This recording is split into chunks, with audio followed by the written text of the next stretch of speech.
Hello students, मैं अमर सिंह, प्राध्यापक अर्थशास्त्र, आपका इस चैनल पर स्वागत करता हूं।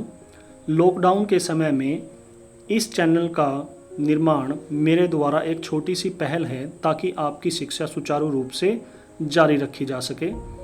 इस चैनल के माध्यम से अर्थशास्त्र जैसे कठिन विषय को आपको सरल अर्थों में समझाया जाएगा। फिर भी अगर इस पहल में कोई कमी रहती है तो आपके सुझाव अपेक्षित हैं। मैं यह उम्मीद करता हूं कि इस पहल का आपकी शिक्षा पर सकारात्मक प्रभाव रहेगा। इस चैनल को बनाने का उद्देश्य मैं और स्पष्ट करना चाहता हूं। इसमें आपको बोर्ड परीक्षाओं के जो 4 वर्षों के प्रश्न पत्र हैं उनके हिसाब से टॉपिक्स को समझाया जाएगा और उन टॉपिक्स को क्वेश्चन फॉर्म में करवाया जाएगा ताकि आप ये समझ सकें कि किस प्रकार क्वेश्चन आते हैं और उनको हमें किस प्रकार लिखना होता है। और ये जो भी आपको मैटर करवाया जाएगा वो टू द पॉइंट होगा ताकि आप उसको एज इट इज़ याद करके उसको अपने पेपर में लिख सकें और ज़्यादा से ज़्यादा मार्क्स ले सकें। स्टूडेंट्स, आज के इस लेक्चर में आपको इस अध्याय के सभी बहुविकल्पीय प्रश्न करवाए जाएंगे। इस चैप्टर से लगभग हर साल 1-2 नंबर का प्रश्न बहुविकल्पीय अवश्य आता है और ये जो आपको क्वेश्चन करवाए जाएंगे ये किसी न किसी एग्ज़ाम में पहले आ चुके हैं, तो ये बहुत इम्पोर्टेंट प्रश्न है। इनमें से ही कोई ना कोई क्वेश्चन आपके एग्ज़ाम में आपको मिलेगा और बहुत से आपको क्वेश्चन ऐसे लगेंगे कि जो रिपीट हो रहे हैं। पहला प्रश्न है, निम्नलिखित में से कौन सा समष्टि तत्व है? तो हमने समष्टि का मतलब समझा था, समस्त। याद करने का ये एक तरीका है। तो समस्त, समष्टि और समस्त का सम, इससे हम इसको याद कर सकते हैं कि समष्टि अर्थशास्त्र क्या थी कि जो समस्त अर्थव्यवस्था के स्तर पर आर्थिक क्रियाओं और समस्याओं का अध्ययन करती है। ठीक है, तो उसमें हमने क्या किया था? राष्ट्रीय आय, बेरोजगारी, ठीक है, गरीबी, समग्र मांग, समग्र पूर्ति, तो ये सारा हमने, या विदेशी व्यापार या गवर्नमेंट का बजट, ये सारी क्या थी?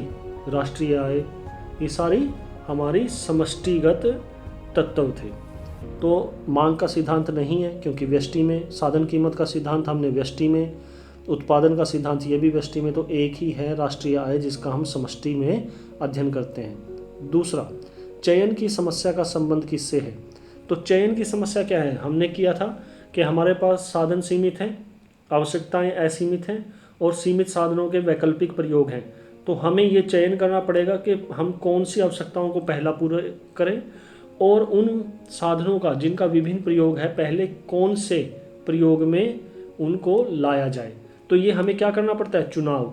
तो हम ये कह सकते हैं कि जो चयन है या चुनाव की जो समस्या है वो किससे संबंधित है? आर्थिक समस्या से। आर्थिक समस्या क्या है कि जो विभिन्न विकल्पों वाले सीमित साधनों से असीमित आवश्यकताओं को पूरा करने से संबंधित हमारा जो व्यवहार है वो क्या है? आर्थिक समस्या है।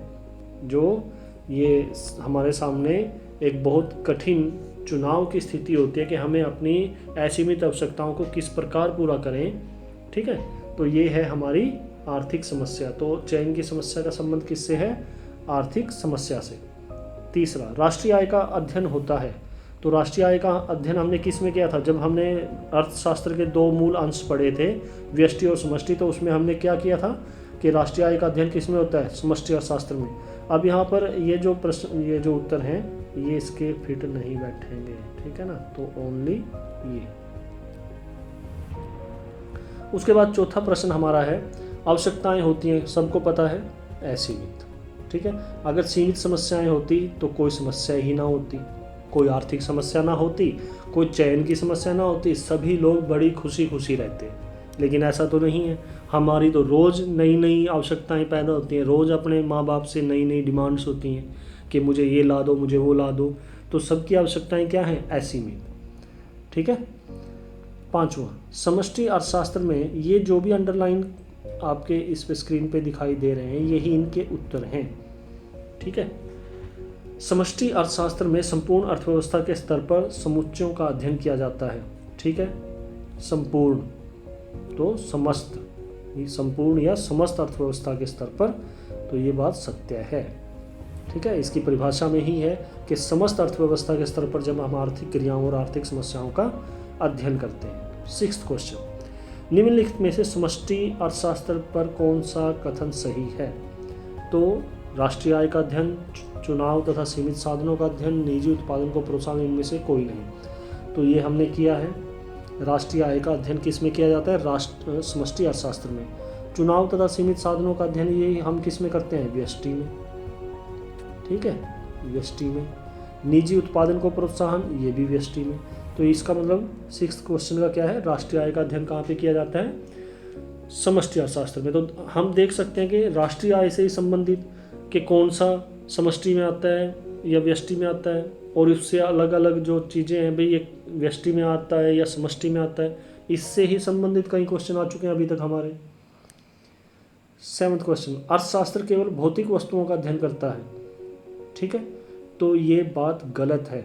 इसमें अभौतिक सेवाओं का भी अध्ययन किया जाता है। तो उत्तर है इसका असत्य।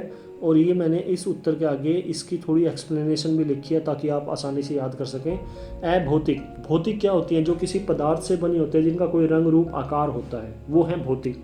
जो भी हम चीज़ें देखते हैं जो किसी सामान से बनी हुई हैं, जैसे कि हमारा फर्नीचर, हमारा जो मशीनरी है, कार, ट्रैक्टर, ये सारी चीज़ें क्या हैं? भौतिक हैं। लेकिन इसके अलावा भी तो चीज़ें हैं, जो सेवाएं हैं, जो अभौतिक हैं, जो किसी पदार्थ से नहीं बनी। जैसे कि शिक्षक, मैं आपको जो पढ़ा रहा हूँ, इसका कोई रंग रूप आकार नहीं है। ये मेरे मुंह से जो शब्द निकल रहे हैं, जो आपके कानों तक पहुँच रहे हैं, इनका कोई रूप आकार नहीं है। ये किसी पदार्थ से नहीं बने। क्या पता मैं अभी आपको जो चीज़ यहाँ पे पढ़ा रहा हूँ, थोड़ी देर के बाद मैं अगर इस लेक्चर को दोबारा से रिकॉर्ड करूँ तो उसमें क्या पता इससे थोड़ी अलग एक्सप्लेनेशंस हों। ठीक है ना। लेकिन जब कोई वस्तु, कोई भौतिक वस्तु होती है तो लगभग एक जैसी ही मिलेगी। जो फर्नीचर है वो लकड़ी से ही बना मिलेगा। ठीक है, तो इस प्रकार से अभौतिक सेवाएं, डॉक्टर, बैंकिंग, बीमा, परिवहन, ये सभी क्या है? अभौतिक हैं, और इनका अध्ययन भी अर्थशास्त्र में किया जाता है। तो ये सिर्फ सीमित भौतिक वस्तुओं के अध्ययन तक ही सीमित नहीं है, इसमें अभौतिक यानी कि सेवाओं का अध्ययन भी किया जाता है। 8वां, निम्नलिखित में से कौन सा समष्टि? तो रोजगार का सिद्धांत। तो हमने उसमें कहा था ना कि रोजगार, बेरोजगारी, क्योंकि ये राष्ट्रीय स्तर पर पाए जाते हैं, समस्त अर्थव्यवस्था के स्तर पर देखा जाता है। अब कोई एक व्यक्ति बेरोजगार है, उससे तो हम किसी निष्कर्ष पे नहीं पहुंच सकते।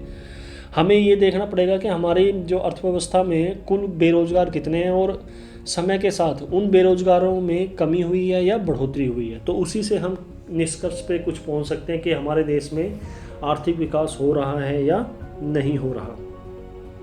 9वां, निम्नलिखित में से कौन सा व्यष्टि अर्थशास्त्र का? तो समग्र मांग समष्टि, राष्ट्रीय आय समष्टि, व्यापार चक्कर समष्टि। तो अब यहाँ से हमारा देखो 3 क्वेश्चन और तैयार हो जाते हैं अगर हम इसको ध्यान में रखें। इसीलिए जब आप अपनी कॉपी में ये प्रश्न लिखें तो इनके चारों ऑप्शन लिखकर ही उसके बाद उत्तर लिखें। अगर आप सीधा उसका उत्तर लिखेंगे तो ये प्रश्न आपको एग्ज़ाम में कंफ्यूज करेंगे, क्योंकि जब ये ऑप्शंस आप 4 देखेंगे तो आप कंफ्यूज हो जाएंगे अब इसका उत्तर क्या है। ठीक है, तो चारों ऑप्शन लिखने के बाद ही उसका उत्तर लिखें। तो उपभोक्ता संतुलन, ये हम किस में करते हैं? व्यष्टि अर्थशास्त्र में। तो यही इसका आंसर है, उपभोक्ता संतुलन। इससे संबंधित जो PDF है वो आपको इस वीडियो के अंत में, और जब आप इस वीडियो के डिस्क्रिप्शन में देखेंगे यूट्यूब पर, तो उस डिस्क्रिप्शन में आपको एक लिंक मिलेगा PDF लिखा हुआ। उस लिंक से आप इसका ये PDF डाउनलोड करके आसानी से अपनी कॉपी में उतार सकते हैं, या इस वीडियो को पॉज करके भी आप कॉपी में उतार सकते हैं। उसके बाद 10th क्वेश्चन, आर्थिक समस्या की उत्पत्ति के लिए संसाधनों की दुर्लभता के अतिरिक्त उनके होते हैं। तो हमने डेफिनेशन में क्या किया था? विभिन्न उपयोग या वैकल्पिक उपयोग। तो 2 उपयोग नहीं है, कुछ ऐसा नहीं है सिर्फ 2 ही उपयोग हैं, कोई ऐसा नहीं है कि सिर्फ 3 ही उपयोग है, उनके बहुत से उपयोग हो सकते हैं। जैसे मैंने वो भूमि का ही उदाहरण दिया था कि भूमि पर भवन भी बनाया जा सकता है, घर भी बनाया जा सकता है, खेती भी की जा सकती है, कारखाने भी खड़े किए जा सकते हैं, सड़क भी बनाई जा सकती है, रेलवे लाइन भी बिछाई जा सकती है। ठीक है, वहाँ पर मछली पालन भी किया जा सकता है, वहाँ पर पेड़ पौधे भी लगाए जा सकते हैं। तो बहुत से उपयोग हैं। ऐसे ही मान लो बिजली है, उसके भी बहुत से उपयोग हैं। कोई 2 उपयोग तो नहीं है, कोई 3 उपयोग तो नहीं है, कोई 4 उपयोग तो नहीं है। 11वां क्वेश्चन, सीमित साधनों को क्या कहा जाता है? धन। क्योंकि सीमित साधनों का ही कोई मूल्य होता है, जो साधन असीमित होते हैं उनका कोई मूल्य नहीं होता। मान लो आपके पास कोई एक सीमित साधन है, जैसे मान लेते हैं हम भूमि, तो आप भूमि को देकर उसके बदले क्या आप धन ले सकते हैं ना, पैसा ले सकते हैं ना। आपके पास मान लो गेहूं है, आप गेहूं को देकर कोई जो आपकी वस्तु है उसको आप खरीद सकते हैं, यानी गेहूं को बेचकर आपको पैसा मिलेगा, उससे आप कोई वस्तु खरीद सकते हैं। तो ये सारी चीज़ें क्या हैं? सीमित हैं, तभी इनका कोई मूल्य है। अगर ये असीमित होती तो इनका कोई मूल्य नहीं होता। मान लो जैसे हवा असीमित है, आप हवा को एक उसमें पॉलीथीन में भरकर लेके चले जाएं किसी के पास और उसको कहें कि इस हवा के बदले मुझे पैसे दे दो या मुझे कोई वस्तु दे दो, तो कोई आपको दे देगा क्या? नहीं देगा। क्यों नहीं देगा? क्योंकि इस समय हवा असीमित है, इसलिए उसका कोई मूल्य नहीं है। आपको ऐसे हवा गुब्बारे में या पॉलीथीन में भर के ले जाने से आपको कुछ भी नहीं मिलेगा। इसलिए सीमित साधनों को ही धन कहा जाता है, क्योंकि यही जो सीमित साधन है ये हमारी आवश्यकताओं को पूरा करते हैं। तो ये है सत्य। 12वां, साधन कीमत के सिद्धांत का अध्ययन व्यष्टि अर्थशास्त्र की मुख्य समस्या है। तो ये बिल्कुल ठीक है, साधन कीमत का हुआ या वस्तु की कीमत का हुआ, ठीक है। तो ये वस्तु की कीमत, साधन कीमत का सिद्धांत, ये सारे इसके व्यष्टि अर्थशास्त्र के ही अध्ययन क्षेत्र हैं। उसके बाद 13th, निम्नलिखित में से कौन सा समष्टि चर है? तो मांग की लोच ये व्यष्टि है, एक वस्तु की कीमत व्यष्टि, उपभोक्ता संतुलन व्यष्टि, क्योंकि ये हम व्यष्टि अर्थशास्त्र में पढ़ रहे हैं। तो राष्ट्रीय आय, क्योंकि ये समस्त अर्थव्यवस्था के स्तर पर हम क्या करते हैं? अध्ययन करते हैं आय का, तो वो राष्ट्रीय आय, तो इसका मतलब ये क्या है? समष्टि। 14वां, आय को सृजित करने वाली सभी क्रियाएं होती हैं आर्थिक। तो अनार्थिक क्रियाएं कौन सी होती हैं? जो सीमित साधनों के प्रयोग से संबंधित नहीं होती, जो धन कमाने से संबंधित नहीं होती। मान लो जैसे धार्मिक है, आप पूजा पाठ करते हैं, इसका संबंध सीमित साधनों के प्रयोग से नहीं है, आय कमाने से नहीं है। ये सिर्फ आपकी एक जो भक्ति है, आपका जो एक भाव है, उसको प्रकट करने का एक तरीका है। तो उसका अध्ययन हम इसमें नहीं करेंगे और उसको हम क्या कहेंगे? अनार्थिक कहेंगे। तो आय को सृजित करने वाली सभी क्रियाएं क्या होती हैं? आर्थिक। 15th, व्यष्टि अर्थशास्त्र तथा समष्टि अर्थशास्त्र में कोई संबंध नहीं है। तो ये असत्य है। मान लो हमें राष्ट्रीय आय पर पहुंचना है, तो राष्ट्रीय आय पर पहुंचने के लिए हमें पहले उनकी आय का तो पता होना चाहिए ना, व्यक्तिगत आय का, तभी तो सभी व्यक्तियों की आय को जोड़ते हुए हम राष्ट्रीय आय तक पहुंचेंगे। या हमें अलग अलग क्षेत्रों की आय का पता होना चाहिए, तभी हम उन सभी क्षेत्रों की आय को जोड़कर राष्ट्रीय आय तक पहुंचेंगे। अगर हमारे पास वही आंकड़े नहीं है तो हम राष्ट्रीय आय पर कैसे पहुंच सकते हैं? तो इसलिए ये दोनों क्या हैं? परस्पर निर्भर करती हैं। इनको हम बिल्कुल अलग अलग वाटर टाइट कंपार्टमेंट्स में नहीं रख सकते, एक दूसरे के ऊपर ये निर्भर करती हैं। 16th, व्यक्तिगत इकाइयों का अध्ययन। तो हमने ये किया था, मैंने आपको बताया था, याद करने का टोटका, व्यक्तिगत का व्यय और व्यष्टि का व्यय, ठीक है ना। तो इससे आप याद रख सकते हैं कि व्यष्टि अर्थशास्त्र में व्यक्तिगत इकाइयों का या व्यक्तिगत क्रियाओं का या व्यक्तिगत समस्याओं का अध्ययन किया जाता है। निम्न में से कौन सा समष्टि तत्व नहीं है? तो समग्र मांग तो समष्टि है, राष्ट्रीय आय समष्टि है, व्यापार चक्र समष्टि है, लेकिन उपभोक्ता संतुलन कौन सा है? समष्टि तत्व नहीं है। तो इसका उत्तर भी कौन सा हुआ? उपभोक्ता संतुलन, क्योंकि ये समष्टि नहीं, ये व्यष्टि तत्व है और इसने पूछा है समष्टि तत्व नहीं है। 18वां, निम्नलिखित में से कौन सा व्यष्टि अर्थशास्त्र का अध्ययन है? व्यष्टि, व्यष्टि का मतलब व्यय, व्यक्तिगत। तो राष्ट्रीय आय समष्टि, समग्र मांग समष्टि, व्यापार चक्र समष्टि। तो मांग का सिद्धांत, क्योंकि हम व्यष्टि अर्थशास्त्र में चौथे चैप्टर में पढ़ते हैं, तो जो हम व्यष्टि अर्थशास्त्र में पढ़ रहे हैं वही व्यष्टि अर्थशास्त्र का अध्ययन है। 19वां, आर्थिक समस्या का संबंध है। तो आर्थिक समस्या का संबंध गरीबी से नहीं है, बेरोजगारी से नहीं है, काले धन से नहीं है, किससे है? सीमित साधनों के चुनाव से, कि सीमित साधनों का कहाँ पर प्रयोग करना है ताकि हमारी अधिक से अधिक आवश्यकताएं पूरी हो सकें। 20वां, प्रिंसिपल्स ऑफ इकोनॉमिक्स 1896 में प्रकाशित हुई। तो इसका उत्तर क्या है? असत्य। क्या है? क्योंकि ये पुस्तक कब हुई थी? 1890 में प्रकाशित हुई थी। और इसको किसने प्रकाशित किया था? डॉक्टर मार्शल ने।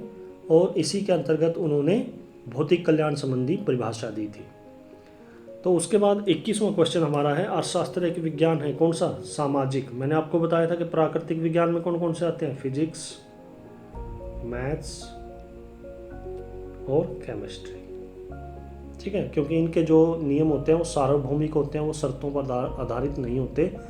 सामाजिक विज्ञान के जो नियम होते हैं वो शर्तों पर आधारित होते हैं और वो सार्वभौमिक नहीं होते, उन पर समय और स्थान का प्रभाव पड़ता है। तो समाजशास्त्र, अर्थशास्त्र, मनोविज्ञान, ठीक है, तो ये जितने भी सामाजिक विज्ञान से संबंधित विषय हैं इनको सामाजिक विज्ञान में गिना जाता है। 22वां, समस्त अर्थव्यवस्था या समस्त आर्थिक इकाइयों का अध्ययन कहलाता है, कौन सा कहलाता है? समष्टि। और व्यक्तिगत इकाइयों का? व्यष्टि। तो इसका उत्तर क्या हुआ? समष्टि अर्थशास्त्र। तो इस प्रकार आपके इस अध्याय से संबंधित जो मोस्ट इम्पोर्टेंट बहुविकल्पीय प्रश्न है वो कंप्लीट होते हैं। इससे बाहर कोई प्रश्न जाने की संभावना बहुत कम है। तो इसको आप अपनी कॉपी में लिखकर याद कर लीजिए। धन्यवाद। स्टूडेंट्स, इससे रिलेटेड जो पीडीएफ है वो आप इस वीडियो के नीचे डिस्क्रिप्शन में जाकर वहाँ जो एक लिंक दिया गया है उससे डाउनलोड कर सकते हैं।